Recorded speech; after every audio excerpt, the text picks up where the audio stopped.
Teachers and helpers union CIT ఆధ్వర్యంలో అంగన్వాడీల సమస్యలు పరిష్కరించాలని రాష్ట్ర వ్యాప్తంగా యూనియన్ పిలిపివ్వడం అనేది జరిగింది. అందులో భాగంగా భద్రాద్రి కొత్తగూడెం జిల్లా కలెక్టర్ ఆఫీస్ ముందు అంగన్వాడీ టీచర్లు హెల్పర్లు అందరూ కూడా పెద్ద ఎత్తున ధర్నా కార్యక్రమం చేయడం అనేది జరుగుతూ ఉంది.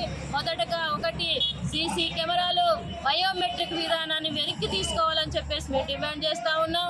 6 సంవత్సరాలుగా ఓడవడానికి చీపుర్లు ఇవ్వలేనటువంటి ప్రభుత్వం ఈరోజు సీసీ కెమెరాలు ఎందుకు పెడుతున్నారు అని చెప్పేసి మేము అడుగుతా ఉన్నాం.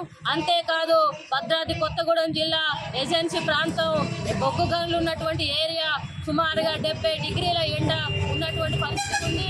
ఈ నేపథ్యంలో అంగన్వాడీ కేంద్రాలకు ఒక పూట బడులు మే నెలంతా సెలవులు ఇవ్వాలని చెప్పేసి మేము అడుగుతూ ఉన్నాం. అంతేకాదు ఏదైతే కోవిడ్ కాలంలో 1 నెల రోజుల పాటు టేక్ హోమ్ రేషన్ ఇచ్చామో టేక్ హోమ్ రేషన్ ఇచ్చి సెలవులు ఇవ్వాలని చెప్పేసి కూడా మేము డిమాండ్ చేస్తూ ఉన్నాం.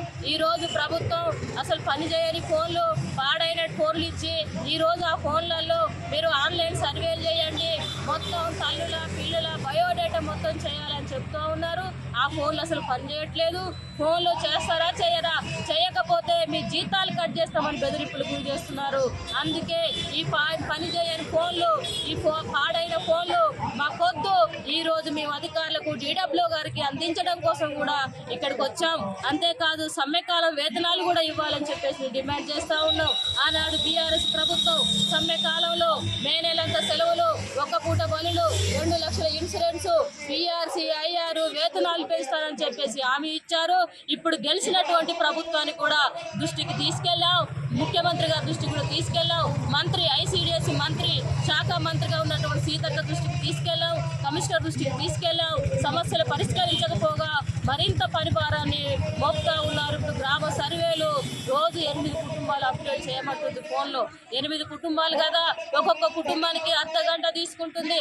ఆ కుటుంబంలో ఎంతమంది పిల్లలు, ఎంతమంది తల్లులు, అవన్నీ ఆధారు డేటా కొట్టడంతో అసలు ఫోనే పనిచేయట్లేదు, ఆ ఫోనే లాగట్లేదు. ఈ ప్రభుత్వం వచ్చినాక సమస్యలు పరిష్కరించకపోగా మరింత పనిభారం పెంచింది. ఇప్పటికే ఈ ప్రభుత్వానికి వినతి పత్రాలు ఇస్తే చాలు, ప్రజా దర్బార్లో వచ్చి కలమన్నారు. ప్రజా దర్బార్లో కలిసాం, మంత్రులకు ఇచ్చాం, ముఖ్యమంత్రికి ఇచ్చాం, కమిషనర్ గారికి ఇచ్చాం. ఇచ్చిన వినతి పత్రాలు ఇచ్చిన సమస్యలు పరిష్కరించకపోవడం నేపథ్యంలోనే ఈరోజు ఈ భద్రాద్రి కొత్తగూడెం కలెక్టర్ ఆఫీస్ ముందు పెద్ద ఎత్తున పోరాటం చేస్తూ డిమాండ్ చేస్తూ ఉన్నాం.